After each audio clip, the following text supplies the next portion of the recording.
Hey everybody, it's Joe from greenlightsound.com, and today we've got a look at a new plugin from WA Production called Fundamental Bass. And basically, it just features a frequency split that breaks the audio into two frequency bands to be processed separately. You have the lower band for sort of that low end and sub information, and that upper band.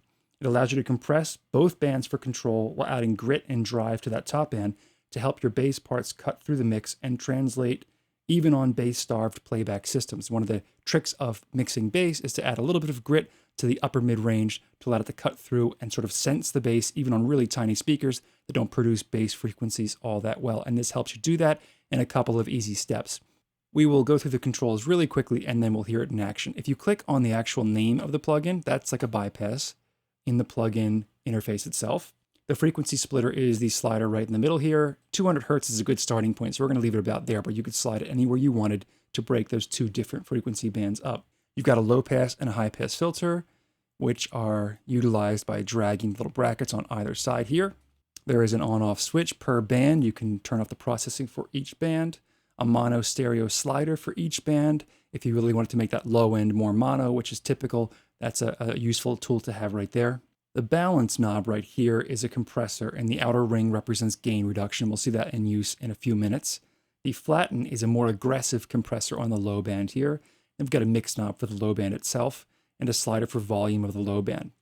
On the top band, we've got a slider for volume as well. Balance is compression on the upper band. Drive is a tube-style saturation / distortion for the upper band, and a mix knob for there as well. The clipper is basically a limiter for both bands. And then we've got an output slider here. And that's pretty much it for controls. So really easy setup. You work on the low band on the left side. You work on the high band on the right side. So here's a bass part by itself. I'll bypass the plugin. No processing at all. Here it is.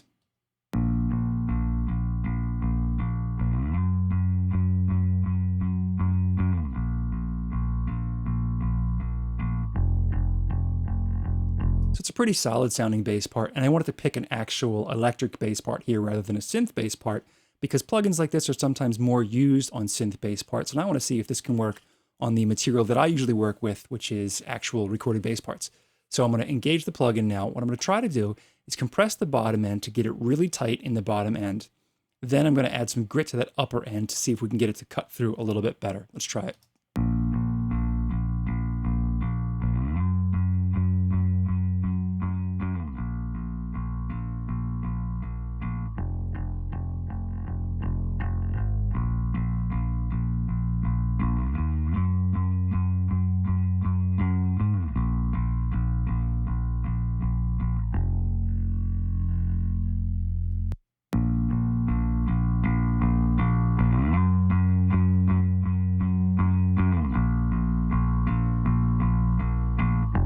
And just like that, I'm able to tighten up that bottom end and add some grit to the top end. I'm going to try the flatten to see if we can crush it a little bit harder on the bottom.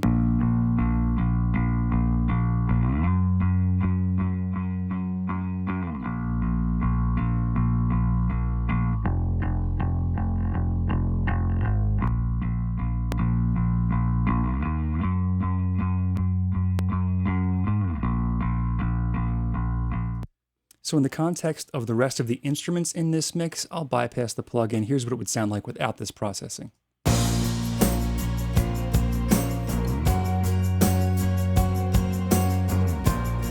You can sense the bass part, but you can't really hear it all that well, and it's not cutting through well without that upper mid-range bite. Let's engage the plugin and see if there's a difference.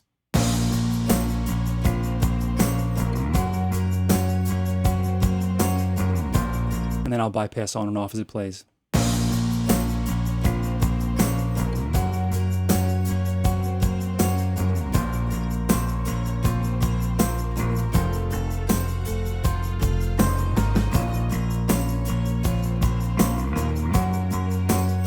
If I push that drive even harder, I like it a little bit better.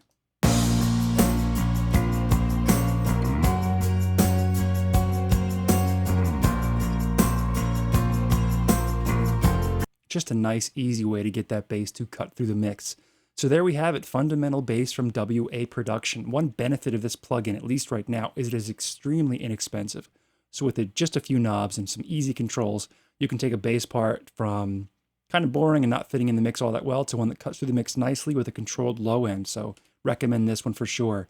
If you have any questions or comments, let me know in the comment section down below. Don't forget to subscribe if you haven't done so already so we can keep you in the loop as to what's coming up next, and I will see you in the next one.